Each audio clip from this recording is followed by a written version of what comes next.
Muy buenas noches, nos reencontramos otra vez en Odisea Argentina. ¿Cómo estás, Nico? Bien, muy bien, Carlos, buenas noches. Buenas noches a todos. Bueno, una semana más sin Cristina, probablemente la última. ¿Novedades, reflexiones?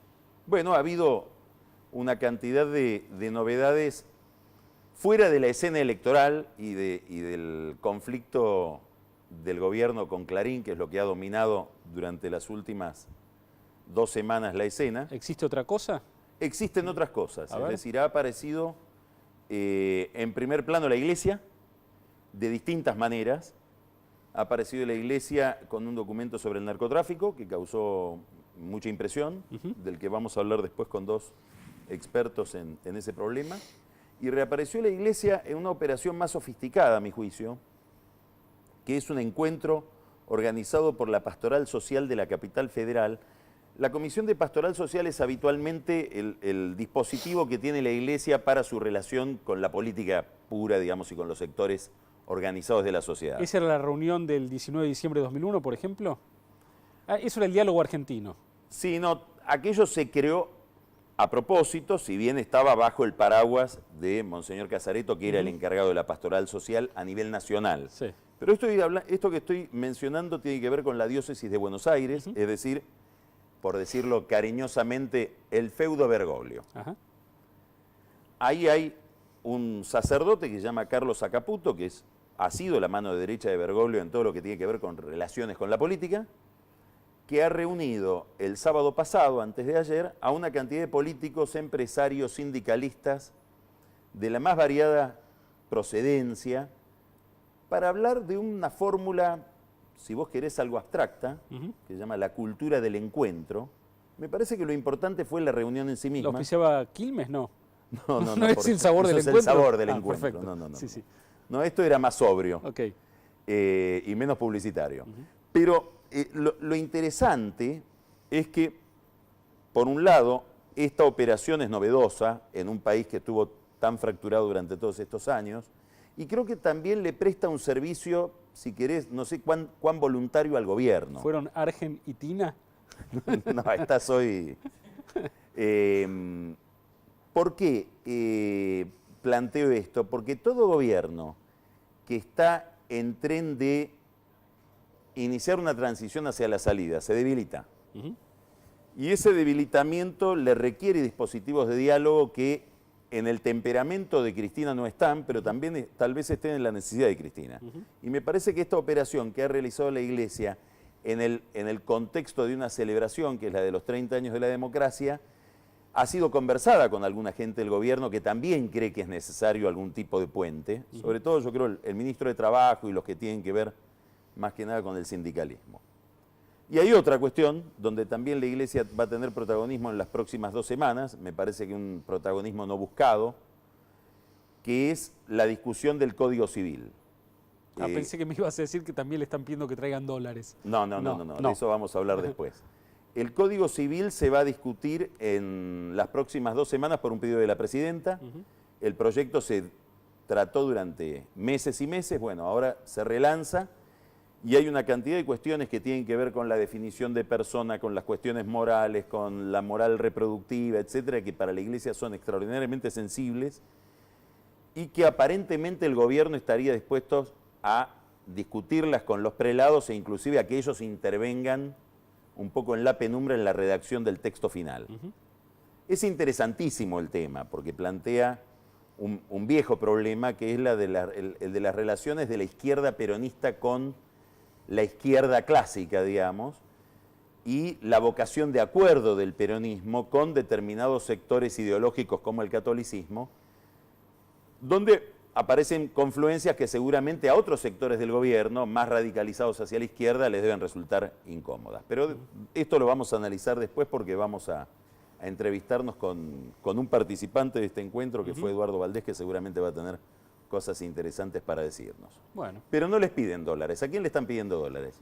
Bueno, vos sabés, Carlos, que la Argentina está en medio de una crisis de balance de pagos en cámara lenta. Una crisis de balance de pagos definida como una caída permanente en las reservas internacionales que, como en algún momento se pueden terminar, se le antepone la palabra crisis. Entonces el gobierno está buscando dólares por donde puede. Consiguió algunos probablemente del Banco Mundial con el arreglo con el CIADI. Veremos si finalmente Estados Unidos cambia su voto y Argentina consigue esos dólares, cosa que está en duda todavía, porque si bien la Argentina está pagando en el CIADI, todavía en el BID, hace una semana, Estados Unidos siguió votando en contra de la Argentina. O sea, en el BID no cambió su voto como debería cambiarlo en el Banco Mundial. Tampoco pagamos todavía, ¿o sí? Sí, ya pagamos, ya pagamos. Después, si querés, te cuento más detalles cuando estamos terminando el programa. Pero la semana pasada... ¿Le pagamos a todos? Le pagamos 5 juicios. ¿A Zurich también? Sí. La semana pasada, el Banco Central emitió una resolución destinada a hacerse de dólares, que consiste en forzar a las cerealeras a que cancelen sus préstamos con el sistema financiero, que son los 15.000 millones de pesos, para que en el proceso de cancelarlos necesiten buscar fondeo externo para hacer esa operación. Es decir, que tomen deuda en el exterior, vendan los dólares en el mercado de cambios. Traigan dólares. Traigan dólares, se los vendan al Banco Central, al tipo de cambio oficial, y de esa manera engrosen las reservas. Ahora, el Banco Central hizo esto de una manera, digamos, con un disfraz que fue decir, las empresas cuyas ventas, cuyas exportaciones superan el 75% de sus ventas y tienen más de 200 millones de dólares tomados en el sistema, 200 millones de pesos tomados en el sistema financiero, deben cancelar sus préstamos locales. Suponiendo así que de esa manera engloba a las cerealeras con el fin de no Ahora, nombrarlas. con las cerealeras se venía negociando un acuerdo que, ¿qué pasó? ¿Fracasó? Fracasó, porque traer dinero a la Argentina tomado en el exterior hoy es antieconómico. Una empresa que toma una deuda en el exterior, supongamos al 10% en dólares, y que la trae a la Argentina, luego debe repagarla con la tasa de interés de ese 10% más la depreciación del tipo de cambio oficial, que es más o menos el 30% anual. Quiere decir que eso convertido en una tasa de pesos es 40%, cuando una cerealera puede endeudarse en la Argentina al 20%. Entonces, hicieron fulbito para la tribuna, pero nadie quería cerrar ese acuerdo. Finalmente sacan una norma forzosa, los obligan a cancelar.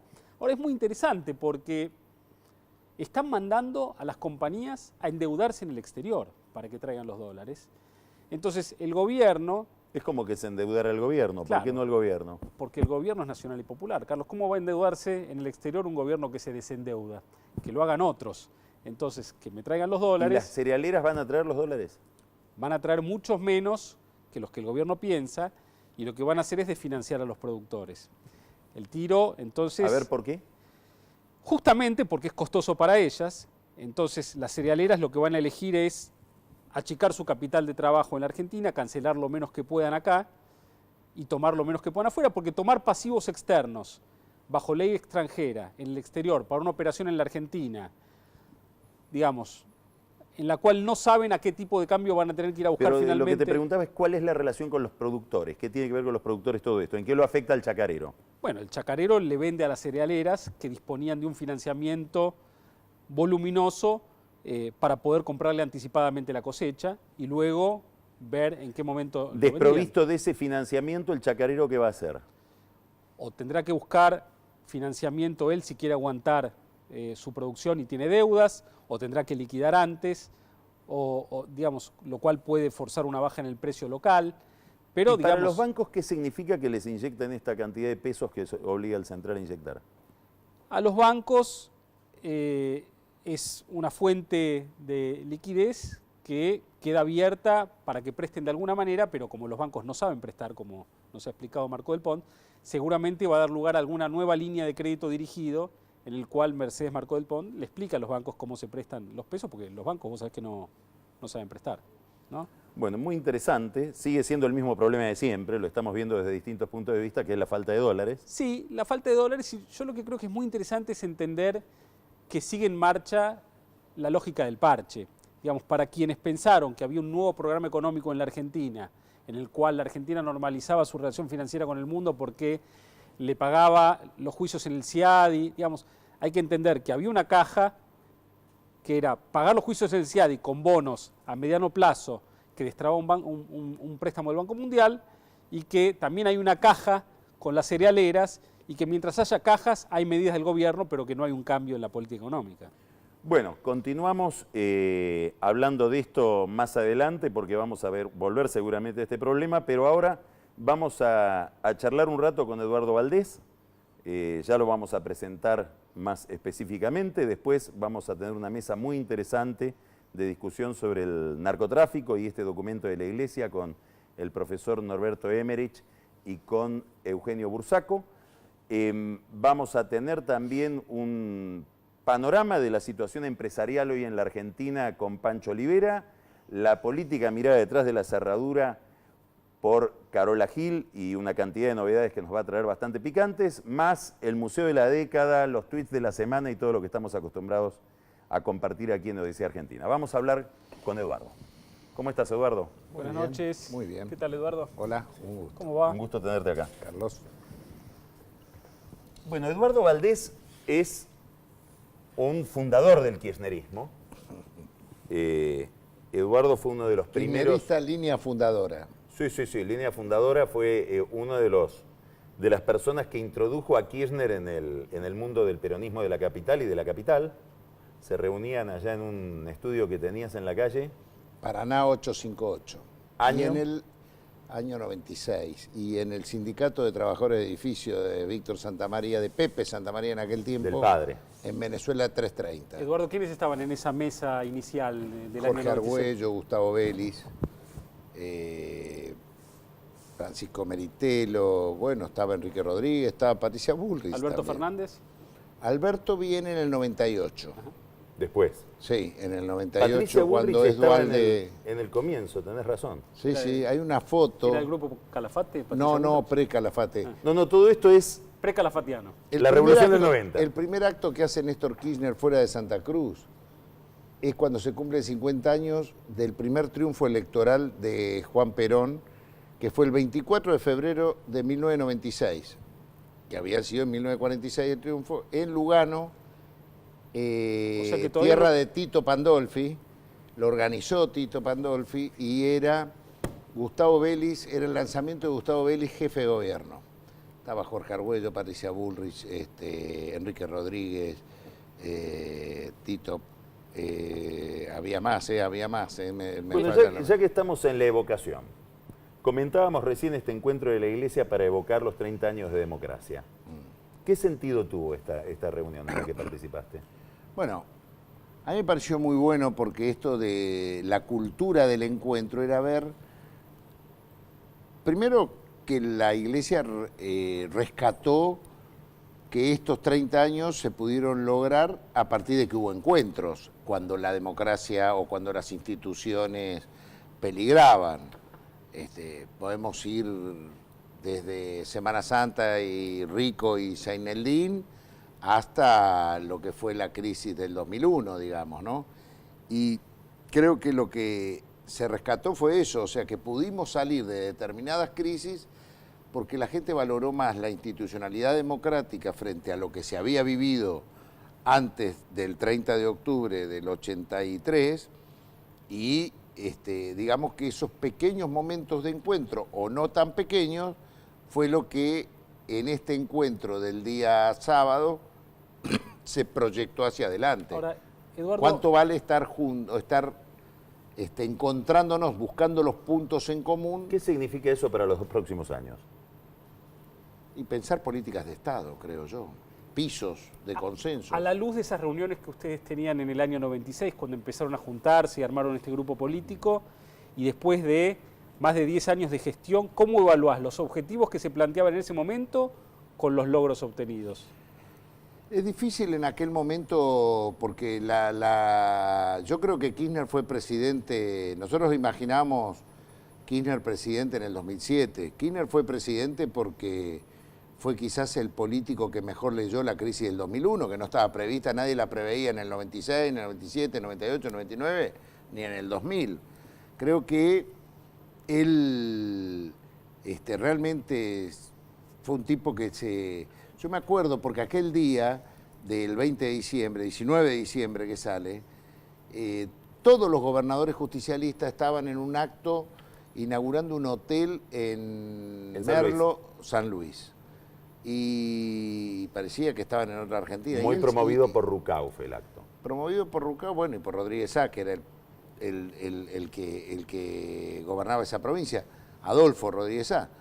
Pero digamos que Néstor Kirchner, el hecho del 19 y el 20 fue un tema que lo golpeó, llamaba permanentemente por teléfono, obsesivamente por teléfono, quiso estar, creo que el 20 ya estaba acá, no se quedó en San Luis, y quería ver, porque bueno, en la ciudad de Buenos Aires fue donde más se sublevó, digamos, los primeros momentos, después fue como que se irradió en otros lados, pero ahí es donde él sentía que los partidos políticos estaban eclosionando, que era esto de los movimientos sociales que estaban creciendo fuertemente. Acordémonos, en la ciudad eran vecinales, el que se vayan todos, las asambleas estas que se armaban en las plazas, en los parques.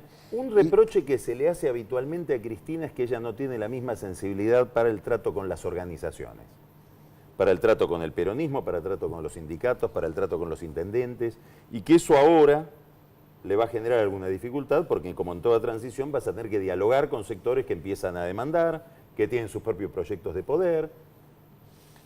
Mirá, yo te aseguro que lo mismo decían de Néstor cuando gobernaba. Yo me acuerdo haber hablado con los muchachos de la CGT en el año 2003, 2004, Daer era el secretario general, no nos reciben, no nos dan bolilla, y con muchos dirigentes políticos, o sea, la queja, hoy porque Néstor no está, pero digamos, si Néstor estuviera dirían lo mismo. ¿Cómo te imaginás los próximos 2 años de Cristina? Cristina vuelve el 18. ¿Cómo pensás que vuelve? Vamos a pasar, ¿se pudo estar sin Cristina este mes? Muchos decían, yo he escuchado miles de versiones. A los 2 días que había asumido, que había tomado licencia Cristina, salió una versión muy fuerte, creo que el origen era 25 de mayo, pero tuvo su... Aclaración, 25 de mayo se refiere a la CIDE. Sí. No me dejas hacer metáforas. No es poeta como vos, no es un poeta. Lo digo para doña Rosa. Que hurgue doña Rosa Sí, en las metáforas. A esta hora doña Rosa está desesperada por... Está googleando. Claro. Pero le sale que es el día de la que había independencia. ministros que estaban reunidos en ese momento durante la tarde pidiéndole la renuncia a Vudú. Hubo 20.000 versiones que Cristina estaba enferma, que no volvía, que... Y lo cierto es que se pasó estos días sin Cristina, institucionalmente tranquilo, se pudo convivir, se vivió el país normal. Aclaremos que el señor fue el jefe de campaña de Vudú en la capital federal, ¿no? No, yo no fui el jefe de campaña de Vudú. No es así, no es así. No, lo que quiero decir es, además tengo mucha diferencia, hoy particularmente con Vudú, pero no soy de los que cree que hay que, o sea, cuando está al frente del Poder Ejecutivo, no me gustó, por ejemplo, que Randazzo haya salido en su momento a querer menoscabar a quien está a cargo de la presidencia. Estaticé el ferrocarril y ni le avisé al... Sinceramente, claro. creo que estábamos trabajando en otro momento, en la tranquilidad, en que la Argentina podía tener... Y creo que esto pasó y que ahora viene el lunes que viene, Cristina, ¿no? No este lunes, sino... El 18. El 18, creo que serena, tranquila. Muchos dicen que va a haber cambio de gabinete, particularmente no los conozco. ¿Pensás pero que no? No, puede ser que Puede los ser. haya. No, ¿por qué no? Sí. Puede ser que los haya, pero no los conozco. ¿Pensás que esta introspección qué efecto tendrá sobre su forma de ver el gobierno, sobre su forma de ver la cotidianeidad, sobre su estilo? Creo que, a ver, todos somos seres humanos. Creo que ella pasó un momento muy delicado de salud. Todos cuando pasamos un momento delicado de salud, digamos que hacemos una introspección. Perdón que te interrumpo. Pasó un momento delicado de salud y venía pasando 2 años delicados, digamos. Pareciera que es la primera vez que para... Que tocó fondo. O sea, Exactamente. sí, después de 2 años muy complejos. Que ella, ¿no? que ella se dio cuenta que no es inmortal, digamos, ¿no? Creo que ella y su familia también, tuvo mucho que ver la familia. Y entonces, cuando pasan estas situaciones, en cualquier familia, en cualquier ser humano, digamos que hay toda una introspección donde revisamos proceder. Y yo creo que a la presidenta le debe pasar lo mismo, ¿no? Entonces, auguro que va a ser normal, cotidiano, tranquilo. Le voy a robar una pregunta habitual a Pagni. ¿Sos asesor de Cristina? No soy asesor. No.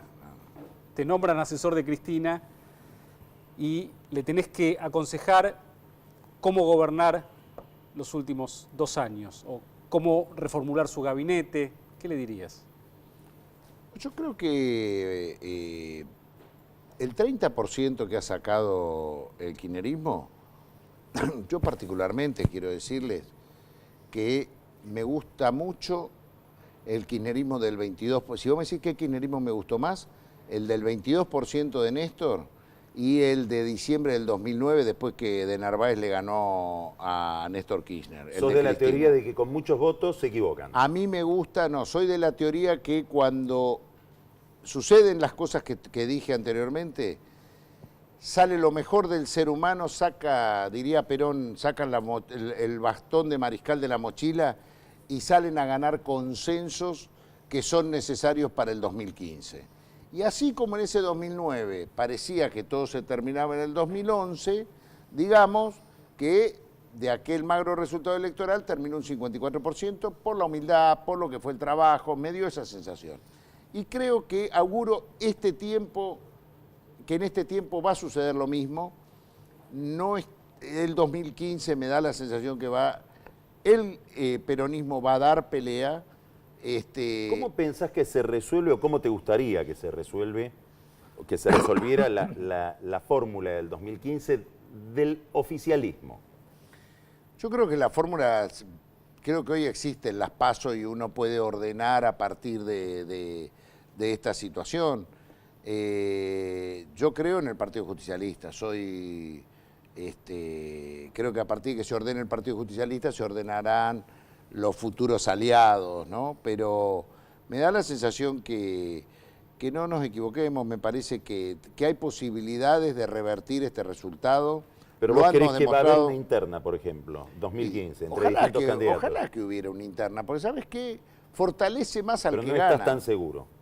No, yo creo que sí. A ver, veo mucha actividad partidaria, que antes no la veía, cosa que la veo bien. Veo que en la provincia de Buenos Aires hay ahora posibilidad, va a haber una elección partidaria.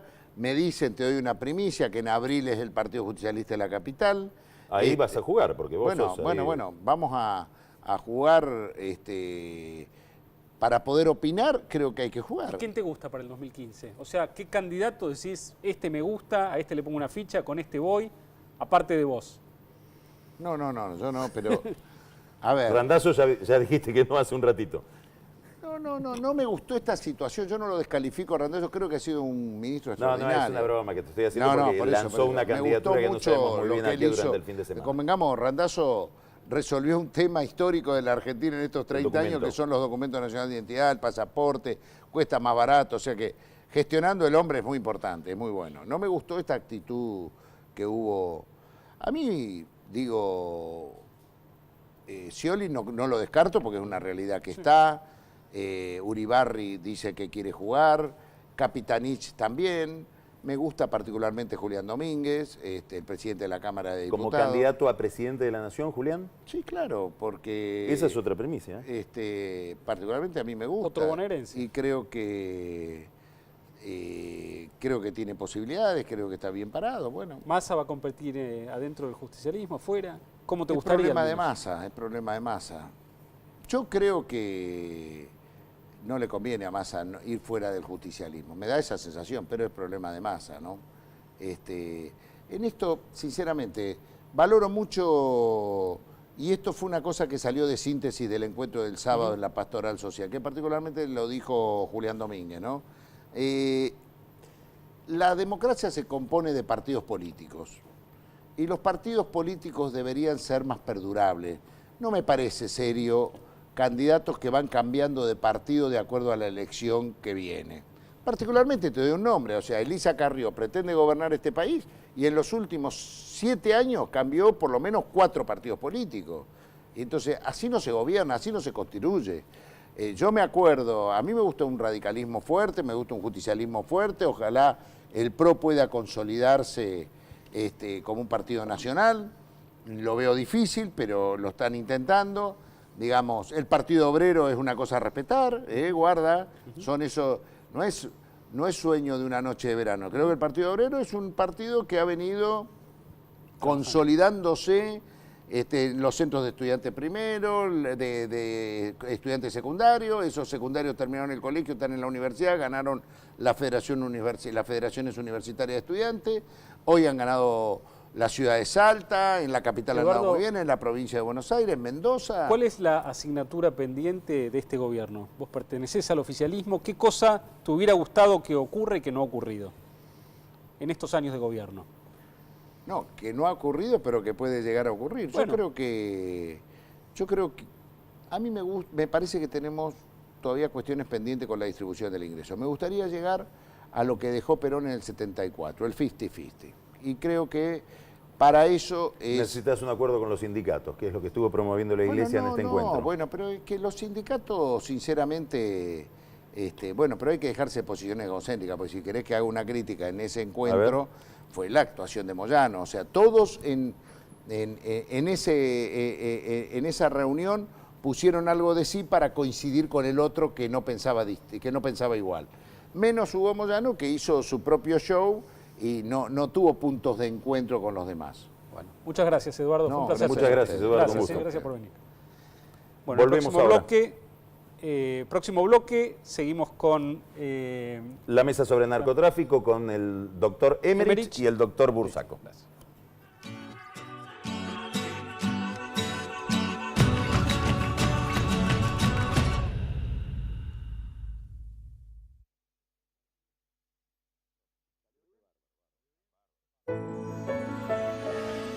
El mundo necesita compartir más momentos mágicos. Vivilos con Arcor. ¿Están contentos con el hermanito nuevo?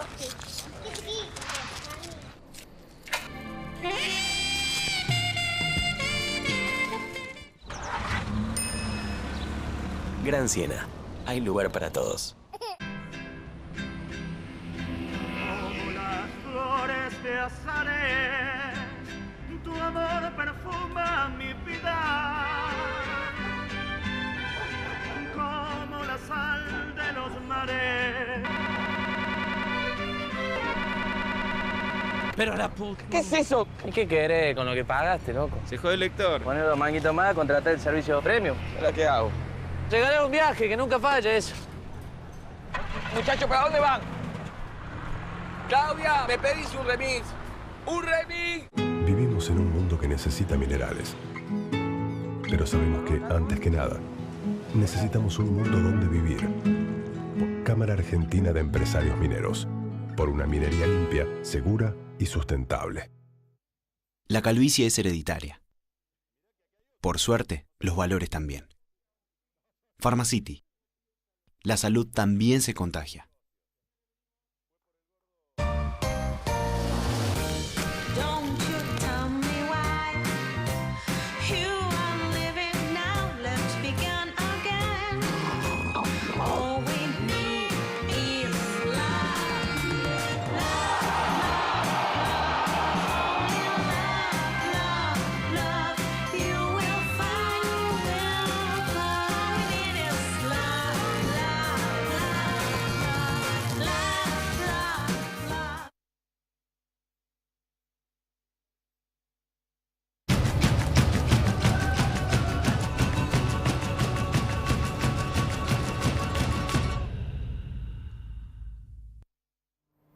En el último mes hubo una cantidad de novedades, de noticias inquietantes, todas ligadas de un modo u otro al narcotráfico en la Argentina.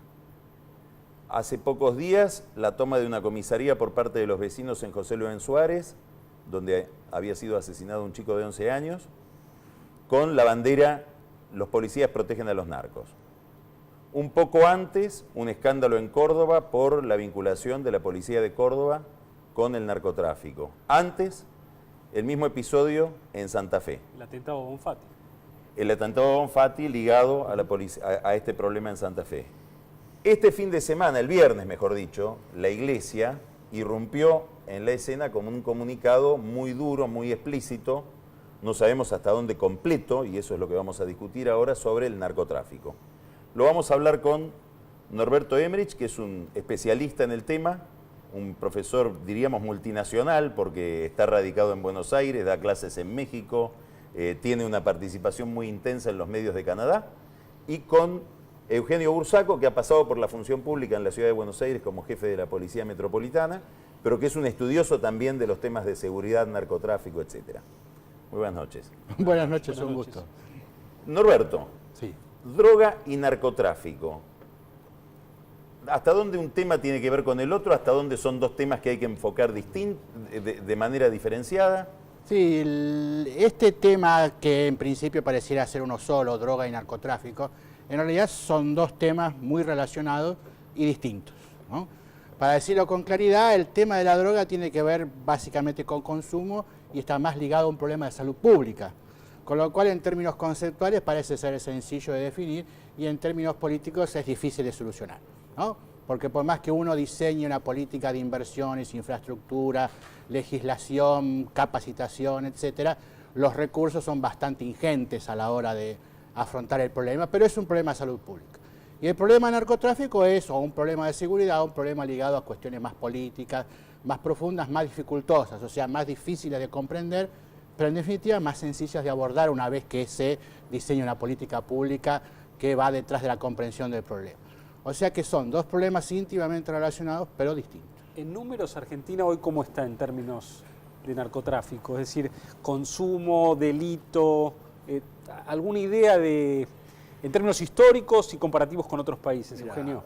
Según Naciones Unidas, hemos duplicado la cantidad de consumo en la última década, en términos de niveles de prevalencia. Y en términos de tráfico, tenemos un cambio que para mí es paradigmático. Argentina históricamente ha sido un país de tránsito de drogas. Nosotros producíamos precursores químicos que enviábamos fundamentalmente a Bolivia, Perú y Colombia, fundamentalmente Bolivia, para producir la droga ahí hasta su última etapa. Hoy en Argentina se produce la última etapa de droga acá. Lo que entra fundamentalmente es pasta base y se sintetiza en laboratorios, cocinas a lo largo de las grandes ciudades del país. Eso fue cambiando la naturaleza del negocio.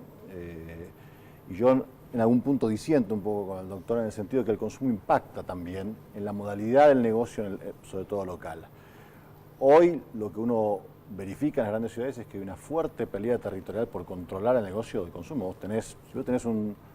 Si Naciones Unidas es correcto en sus análisis, si tenés un 2,6 o 2,8% de tu población adulta que consume cocaína regularmente, tenés cerca de 1 millón de consumidores.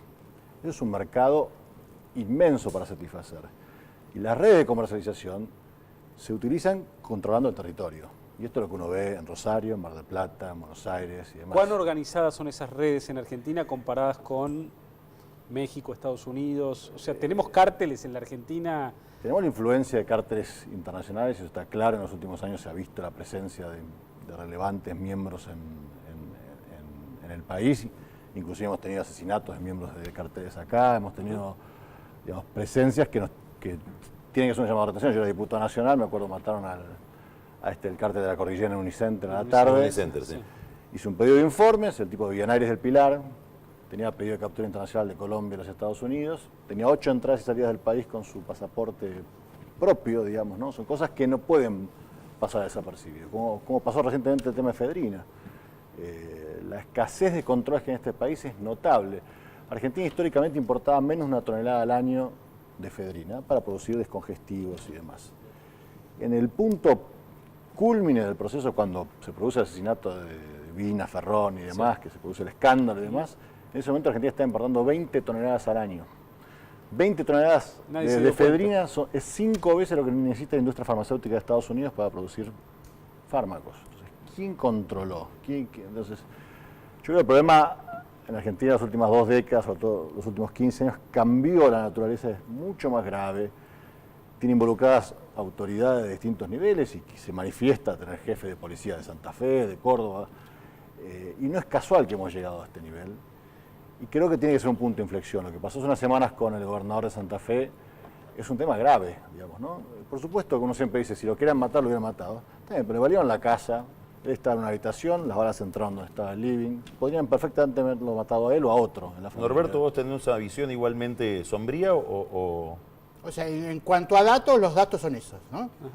Ahora, la valoración de esos datos y la ubicación contextual del asunto hay que tomarlo con delicadeza, ¿no? Hay un problema de carácter político detrás o por encima de todo este asunto y es la responsabilidad es de tal, la responsabilidad no es de tal, ¿no? El gobierno de Santa Fe dice es un problema federal, el gobierno nacional dice es un problema Santa Fe. Y es un problema que se repite en todo el país. Básicamente tenemos que asumir que el problema del narcotráfico es, si bien mundial, en la Argentina es un problema nacional. Ahora, vos estás sugiriendo que la clase política argentina no ha tenido todavía la madurez o una estrategia suficientemente inteligente como para suspender determinadas acusaciones mutuas y encararlo. No sé si yo pienso eso. O sea, ha ido detrás de especulaciones electorales y las especulaciones electorales fracasaron. Ese es el principal problema, porque a la hora de los cálculos políticos lo que uno reclama es por lo menos que el calculador haga las cuentas bien. Y entonces a la hora de presionar para que determinado gobierno santafesino entre en crisis a raíz de la inviabilidad de sus políticas de seguridad, se supone que ese gobernante va a perder las elecciones y no fue así. Ahora, Norberto, vos hablabas diferenciabas narcotráfico de consumo. Sí. Las estrategias que se han dado los países para el consumo han sido muy distintas. Hay países como Portugal, por ejemplo, que liberaron el consumo hace 12 años. Hay estados de Estados Unidos que lo tienen reprimido, otros lo van liberando. En Holanda no hay una liberación, pero hay como una menor presión policial sobre los... ¿Qué balance haces vos de esas experiencias y hasta dónde la discusión sobre la despenalización del consumo ayuda o no a la resolución del problema? Sí, ahí hay un doble debate, que es la despenalización del consumo o la legalización del consumo. Para mí es claro que el consumidor no debe ser penalizado, ¿no? Es un problema de salud pública. Tiene razón cuando él dice, bueno, pero es mucho más o algo más que el simple consumo como un problema de salud pública, porque se tejen las redes a partir de ese consumo y hay un problema territorial, es cierto.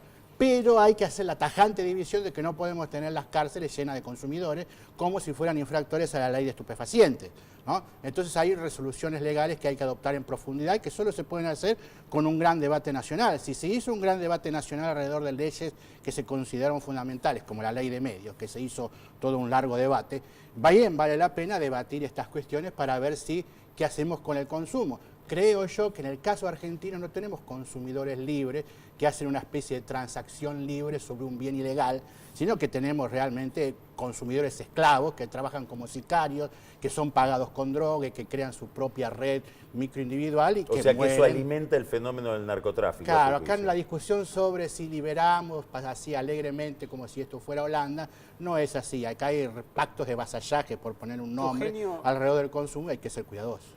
Aún si los políticos en la Argentina se pusieran de acuerdo y dejaran de echarse la culpa, ¿alguna policía en la Argentina tiene capacidad de recursos humanos y técnicos para resolver este problema o no? Este punto que tocás es crucial. Creo que Argentina tiene una gran crisis en su sistema de seguridad interior.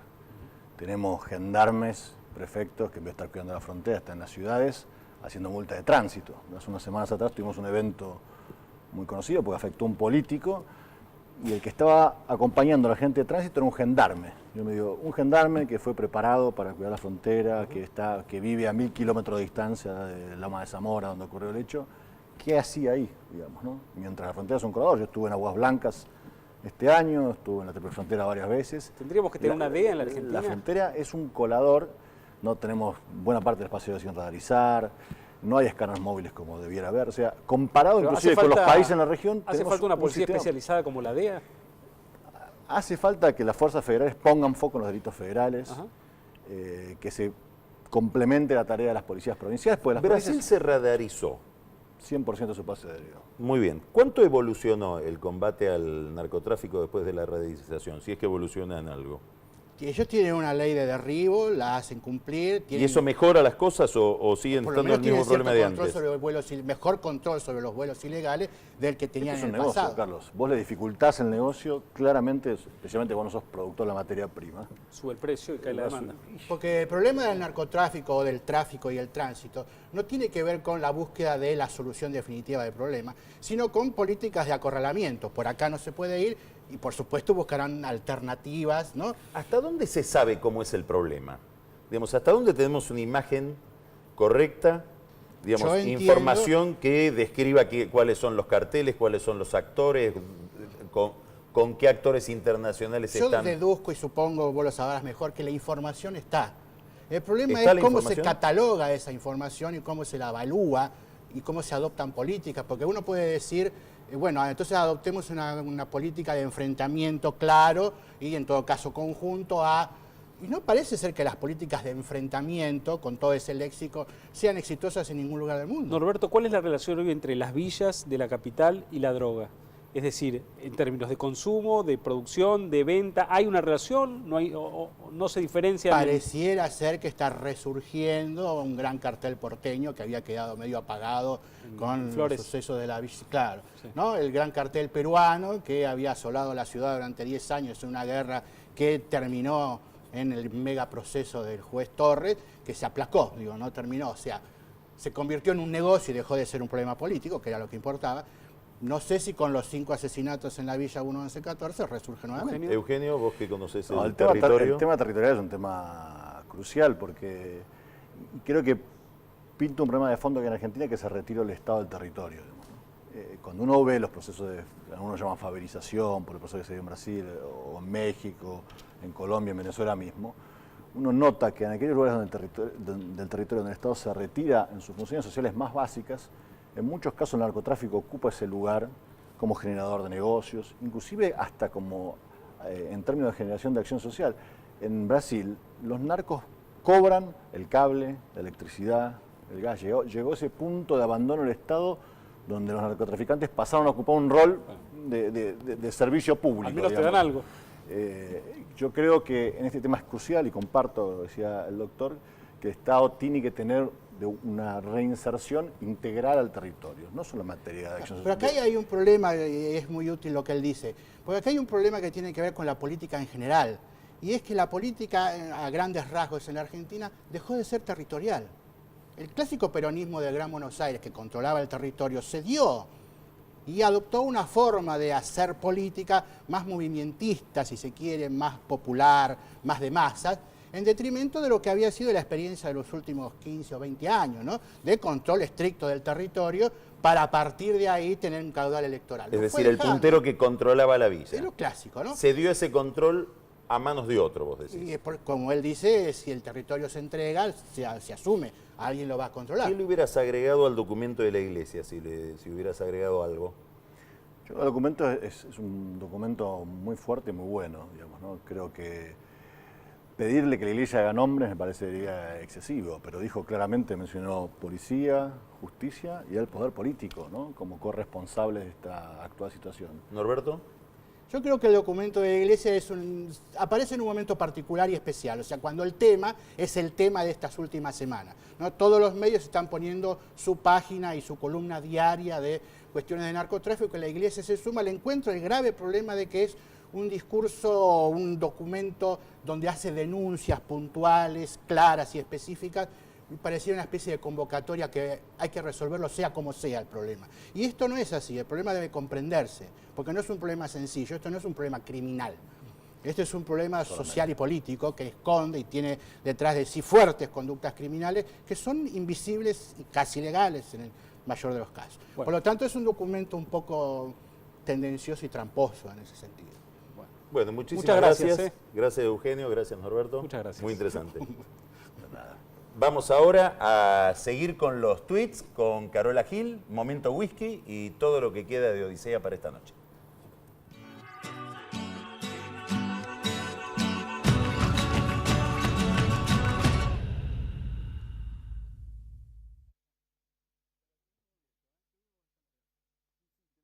Programa Becas de Integración, BBVA Francés, séptima edición, por un futuro mejor para todos. Adelante. Más información en www.compromisobbvafrancés.com. IRSA. Somos la mayor empresa argentina inversora en bienes raíces. IRSA. Líderes en real estate. Mondelez International. Creamos deliciosos momentos de alegría. Todos los días disfrutás nuestras marcas. Somos líderes mundiales en caramelos, galletitas, chocolates y bebidas en polvo. Mondelez International. La educación es el eje principal de las acciones de responsabilidad social corporativa de Santander Río. A través de Santander Río Universidades, el banco apoya la educación superior pública y privada.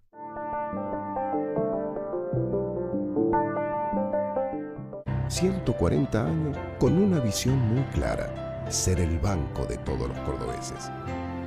para tu futuro, confía en quien tiene pasado. 25 organizaciones representativas de toda la sociedad ya están trabajando para mejorar la ciudad donde todos queremos vivir. Consejo Económico y Social de la Ciudad de Buenos Aires. Agricultura Consciente, una propuesta de Nidera pensando en tu futuro. Nidera.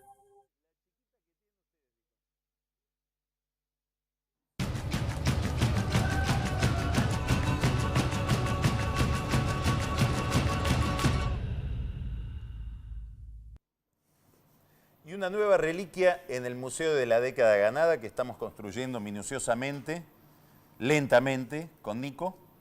Y es... Bueno, este es un cheque por 20.000 millones de dólares. ¿Se acuerdan? En el año 2009, en el post-Lehman, cuando no había un mango en ningún lugar del mundo. Me parece que fue antes. ¿Fue antes? Sí, esto debe haber sido 2004, me parece. ¿El swap con los chinos? Sí, sí, es muy anterior a... Le vamos a preguntar a Pancho Olivera, entonces, que Sí, es un especialista. Pero de todas maneras pertenece a la década ganada. Sí. Entonces es la línea de crédito por 20.000 millones de dólares que China le iba a otorgar a la Argentina. Para pagar la deuda, para hacer obras de infraestructura. Para traer vagones de trenes, de subtes. Néstor estaba tan entusiasmado cuando cuando se enteró de la noticia, que después no se produjo, que dijo, soy más que San Martín. Le dijo un grupo de amigos que tenía alrededor. Bueno, vamos a incorporarlo al acervo cultural. En nuestro repositorio. Bueno. Ahí está. Entonces, junto con la Supercard... ¿Quién lo firma, perdón? Guantí. Creo que fue un emperador. Es un emperador del siglo XVIII. Nos estaban por dar un cheque trucho. Se están mintiendo. Nos daban cualquier cosa. Pero sí, Guantí es un emperador, creo que del siglo XVIII. Bueno, no importa. 18 o comienzos del 19. Creo que 30 días aguantaba el cheque. Bueno, tal vez estaba un poco vencido. Ahí estamos. Pancho. ¿Cómo andan? ¿Qué tal, ¿Todo bien? Pancho? Bien, todo bien. Yo tengo otro... Eso? 2004. Ah, 2004. Sí, Yo tengo otro aporte si quieren, pero hay que conseguirlo, que es el Argen. A Nico lo de Lehman lo dejó tan mal que todo pasa No, alrededor porque del Lehman. te explico por qué. Porque estaba Alberto Fernández, de jefe de gabinete, que fue un poco el operador de este anuncio. Ya estaba dolido con todo lo que Pero estaban si haciendo el Alberto gobierno, ¿no? Fernández no miente. Bueno, en ese momento fue el vocero. Entonces debe haber sido cierto y algo debe haber pasado. Para mí que entraron los 20 millones de dólares. Entraron los 20 millones de dólares seguro. Sí. Yo Ahora le decía, habría que ver dónde están. Yo tengo un aporte Los para tendrá hacer ahí. Massa. ¿Se acuerdan del Argen Móvil, el celular 100% argentino? Que iba a construir Guillermo Moreno. Don Guillermo. ¿Tenés uno? No tengo, pero lo podemos conseguir. Aportalo. Hubo un prototipo, iba a salir $48. El problema era transportarlo, porque creo que ocupaba más que un auto, era más grande que el ladrillo de Movicom. ¿Se hacía en Tierra del Fuego también? Sí, creo que sí. El problema fue que las telefónicas no lo quisieron fabricar. Pero fue un anuncio importante. Esto ya fue un poco más, creo que fue 2005. Si hay un 2006. prototipo, nos encantaría incorporarlo a nuestro... Intentó Creo venderse, que hubo uno seguro. Hay que ver. involucrar a la gente de Siemens en eso. Que Sí. decía, pero ¿cómo vas a hacer una fábrica para producir celulares que se regalan para las fiestas? Para, digamos, no vas a tener la capacidad. Moreno lo mostraba entre empresarios, ese prototipo. Ahora lado quedó. Vamos a viajar del 2004 al 2013 y dijiste Moreno. ¿Qué novedades hay? Moreno, los empresarios, ¿se reunieron hoy? Hubo una reunión, hubo dos reuniones hoy importantes de empresarios, pero la principal era una convocatoria de la Asociación Empresaria Argentina que reunía a los presidentes de todas las cámaras de los sectores productivos más importantes, lo que en algún momento fue el grupo de los 7, ¿no? Bueno, se hizo la reunión con alguna dificultad porque hubo alguno que no fue. ¿Que iba a ir? Que iba a ir y que no fue. ¿Faltó? Faltó. ¿Quién era? Carlos de la Vega, de la Cámara de Comercio. Muy ligado al gobierno. Hizo bien en faltar. De buena relación. No, en realidad él no explicó, o sí explicó las razones. Él dijo, bueno, esto o es secreto o no es secreto, pero un camino intermedio como se está generando ahora, la verdad que no me gusta, parece que fue una conspiración y decidió no ir. Y esto un poco descolocó. Ya lo ¿no? hacía para Videla, ese mismo argumento lo usaba ya en el 76, de la Vega. Bueno, yo era muy chico, así que ahí No habías no te puedo. No, sí había nacido. Pero bueno, hubo un momento tenso, se habían olvidado de invitar a la bolsa. ¿Se habían olvidado o se habían olvidado? Aparentemente se habían olvidado porque después aparece la bolsa firmando el comunicado de todos. Es que ahora con la reforma del mercado de capitales no existe más, entonces... Claro, ahí es interesante, ¿no? lo que está pasando, porque es como que los empresarios vienen amagando con que van a salir y van a hablar y van a hacer como una plataforma, como fue por ahí en el 2002 la mesa de diálogo, de explicar, nosotros necesitamos o queremos que se sigan 2 o 3 lineamientos básicos en la Argentina, están muy preocupados por el futuro, pero no terminan de darle forma a la idea y siempre hay alguno que se retoba, entonces queda algo a mitad de camino. Igual te voy a decir algo de lo que me enteré hace 4 días. La Bolsa de Comercio está buscando a un estudio jurídico para ir a hacer un planteo ya formal en la justicia por la ley del mercado de capitales. Sí, claro, el artículo 20. Bueno, quiere decir que hay ya un descongelamiento en determinadas relaciones políticas con el gobierno. Han sufrido un daño patrimonial muy importante. Los agentes de la bolsa que durante, digamos, muchos años fueron comprando sus asientos, sus acciones en la bolsa a precios muy altos, con la ley del mercado de capitales les desregulan gran parte de sus actividades y este monopolio que tenía cada uno de ellos deja de tener mucha utilidad, ¿no? Ahora, sí, de hecho, Pancho, la bolsa fue, sí. perdóname, la bolsa es el último, porque ya algunas operadoras ya querían ir a la justicia. La bolsa consideraba que era anticonstitucional, pero no se quería exponer. Entonces estaba esa discusión. Si vos me decís que ya están decididos, es una novedad. Ahora, ¿qué es lo que cambió, además de las elecciones, si es que cambió algo además de las elecciones, para que las empresas, también los sindicatos, digamos, distintos sectores que estaban muy como apichonados frente al gobierno, digan, bueno, tenemos cosas que decir que antes tal vez también teníamos que decirlas? Sí, es un proceso.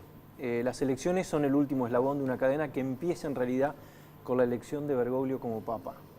Ahí algunos sectores empresarios muy relevantes se empiezan a dar cuenta de que la imagen de Bergoglio como papa iba a terminar eclipsando a la presidenta y iba a ser muy fuerte la comparación en cuanto al liderazgo. De hecho, José Ignacio de Mendiguren vuelve del viaje a Roma con la presidenta con la idea de que el kirchnerismo se había acabado. Por eso, esto es... Bueno, la idea que mantiene porque es candidato, claro, fue candidato por Massa. Pero todavía ni Massa se había decidido a lanzarse. Y él ya viene con esa idea y la comunica en la UIA. Eso es un primer paso. ¿Con qué argumento? Él dice esto que yo te explicaba recién. El liderazgo de Bergoglio, genuino, va a ser tan fuerte que va a dejar descolocado al gobierno, empezando por una cuestión ideológica, porque el gobierno en su momento tardó 48 horas, ¿no?, en acoplar el discurso para apoyarlo a Bergoglio como papa. Ahora, esto es el principio. Y el final son las elecciones. En el medio tenés una serie de fracasos en la gestión, que es un poco lo que yo la semana pasada discutía con unos colegas, ¿no? Creo que la Argentina tiene tantas posibilidades que puede funcionar con muchos modelos económicos, más allá de la ideología. El problema es la mala praxis. Y acá claramente ha habido una mala praxis en sectores estratégicos. Uno es la energía, por ejemplo, ¿no? ¿Cuáles son los hitos que vos ves en ese derrotero que estás señalando? ¿En los empresarios? No, en esos problemas que vos decís han afectado especialmente en los últimos 6 meses, 8 meses. Eso tenés un problema serio de competitividad que empieza en las economías regionales, en el interior. Alguna vez hablábamos del vino, el aceite de oliva, sectores que generan mano de obra. Que pega electoralmente, claro. Exactamente, y que antes exportaban y ahora no pueden exportar. Y ya directamente ahora tenés grandes empresas que están en problemas. Las alimenticias, por ejemplo, el año pasado, si uno ve los balances, tuvieron unas ganancias muy magras si se compara con lo que era hace unos años. Las automotrices no están traccionando a la industria todo lo que deberían, todo lo que se esperaba para este año. Algunas están suspendiendo personal, adelantando vacaciones. Si tuvieras que decir con quién tiene que hablar esta gente en el gobierno, quién es hoy el interlocutor, si es que hay alguno autorizado. Era Moreno, dejó de serlo, y esa es otra novedad. Moreno ha quedado con la enfermedad de la presidenta, que era su principal sostén en las relaciones de poder, ella lo equilibraba digo, la puja de poder, ha quedado, yo decía el otro día, desnudo. Ha quedado como es, ha quedado frente al espejo de su propia gestión, que tiene muchos baches. Hablábamos recién del teléfono pero uno puede hacer una lista de 15 anuncios de Moreno. Bueno, ustedes pusieron ahí. Sí, casi la todo el Supercar. Museo de la Década es casi el Podemos decir el Museo de Moreno. Todos los tipos de cambio que ha Todos los prometido. tipos de cambio, la refinería General Mosconi 2, sí, en sí, Chubut, sí. no sé si se acuerdan. Sí, sí. La lluvia de gasoil, digamos. Entonces, El todo plan de esto, inquilino a propietario. ahí está. Todo esto le ha erosionado la autoridad a Moreno. Entonces, ha quedado un poco descolocado hasta que vuelva la presidenta, recupere el discurso, cohesione otra vez a la tropa y probablemente él recupere ese protagonismo, pero no es lo mismo en este momento, ¿no? Cuando no se sabe bien quién es el que manda. Bueno. Muy bien, Pancho. Muchas gracias. Muchas gracias. Gracias a ustedes. Vamos ahora a los tweets. A los tweets. Tenemos varios muy interesantes. Los vamos a ir abriendo. Hoy hay mucho chino en el programa porque... Tenemos el cheque, ¿qué más? Creo que tenemos algo de China vía Franco Macri también. Ah, de China vía Franco. Bueno, sí. Pero acá tenemos pero empezamos por Salta. Con Foster the People, sí. Con nuestro querido Richard Foster, que dice que en Salta el pueblo no entiende que el camino para la revolución es Urtubey y no el Partido Obrero. No deben saber de carta abierta. Claro. El pueblo no entiende. Foster nunca falla, ¿eh?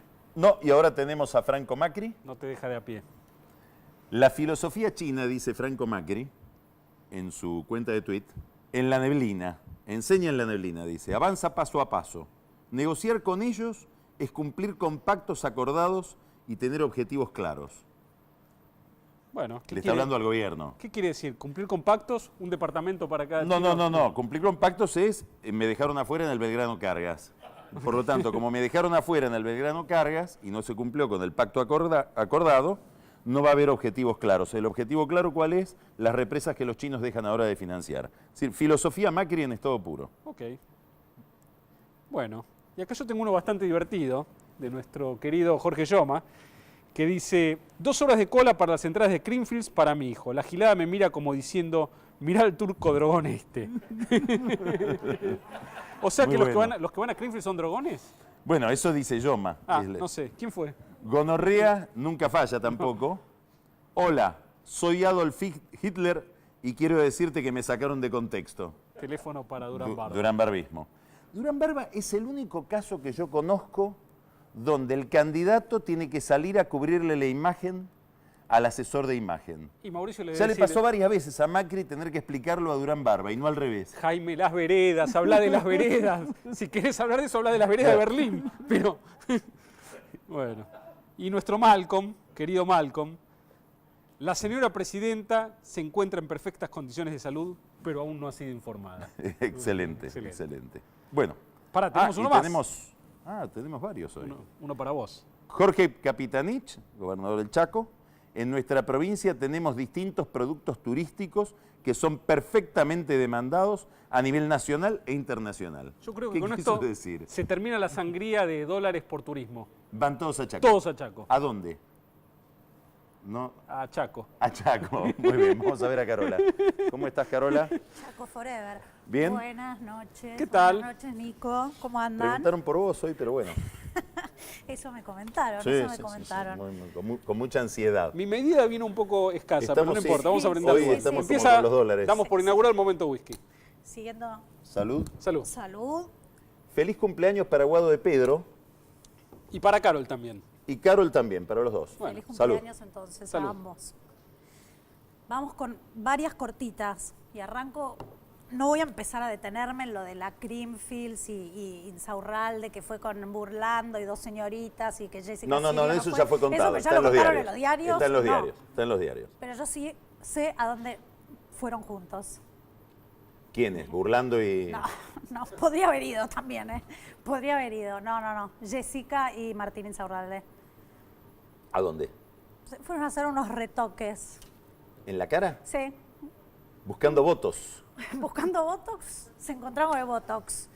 Tal vez es para corregir esa sonrisa, ¿viste? Tiene una cosa muy de costado, tenés de razón. Coté, tal vez hay pero que eso la va congelarla con ahí. Jessica. La va a corregir Martín. con Botox, va a parecer un monstruo. No, tal vez emparejan, ¿viste? O tal vez de tanto reírte, ¿viste? Para un lado queda marcado, no sé. Así que muy buen dato. toque, muy buen dato. toque de los dos. Vamos a verlos ahora cuando reaparezcan. van a estar así. No he visto fotos últimas de ellos. Impávidos, sin estar hablando así por unos días. ¿Seguía después de Era lo que hay que decir, la verdad. ¿Seguía después de la elección la relación? Sí, creo. Bueno, no sé, porque dicen que no fue con ella Kremfels. Ah, ok. Pero sí al toque mannequin que se Exacto, fueron a exacto. hacer. Bueno, el próximo que tengo, el ocaso, Palacio Dubó, miércoles pasado, 18:30, no saben lo que era, ¿Qué ardía. paquetería? Y no era un evento ¿Ardía? que, sí, ardía, no era un evento que juntaba a toda esta gente que ¿Dónde yo les queda voy el a... Palacio Dubó? El Palacio Dubó, que era antes... Avenida Alvear. Avenida Alvear, Ah. sí. ¿Antes cuál era? Entre Rodríguez Peña, Peña y y Montevideo. Montevideo. Al lado de la Anunciatura. Ahí te suena más, ¿no? Exacto. Vos que sos piadoso. Terraza que da al jardín. Mesa 1, Francisco de Narváez, Gonzalo Tanasov. En la despedida también. No sé, era el ocaso. Me lo imagino así, mirá. 18:30 lo pasó. De Gonzalo no sé. Atanasov me parece que ya no está más con Macri. Con De Narváez. Con De Narváez, Probablemente con esté con Macri. Francisco. Mesa 2, Alejandro Fantino. Mesa 3, jardín ahí, a la vista de todos, Jorge Brito, el empresario, reunido con David Martínez. Interesante. ¿Esto cuándo fue? Miércoles pasado, Día 18:30. previo al anuncio de Telecom. Día previo a la entrevista de David Martínez con Carlos Zanini para explicarle que quiere comprar o que ya había hecho una oferta que fue aceptada el sábado por la parte italiana de Telecom Argentina. Seguramente eso sería el motivo Con del Brito. encuentro de la charla, porque no querían ser interrumpidos. Entre Brito estaban y David parra que Martínez te hay parra. 40 temas de conversación. Tampoco es un Sobre tema todo sobre menor. cuestiones de energía. Energía. Energía eólica. Viento. Aire. Viento. Aire y viento. Aire y viento. Y el que pasó ahí caminando, tratando bueno, saludó a mucha gente, pero con ellos no lo logró, fue... No lo logró que le No devuelvan logró el el saludo. saludo. Sergio. ¿No logró eye contact? Sopolsky. No hicieron eye contact. Spolsky. ¿Viste cuando le haces señas al mozo y un poco que te esquiva ahí unos Ay, grados el mozo la que no te mirada? quiere mirar para no trabajar. Sí. Pasa. Y estuvo Hasta ahí en el dúo pasa, te voy a decir. y no lo saludaron. No lo saludaron. Igual. Cosas que pasan. No está en la energía eólica, parece. No, están soplando Tarde por otro interesante, lado. tarde interesante. Tarde interesante. Ganas Bueno, de haber estado. nos vamos hasta el lunes que viene. Esto fue Odisea Argentina. Muchas gracias por acompañarnos. Y bueno, nos vamos escuchando a Carla Bruni hasta el lunes que viene.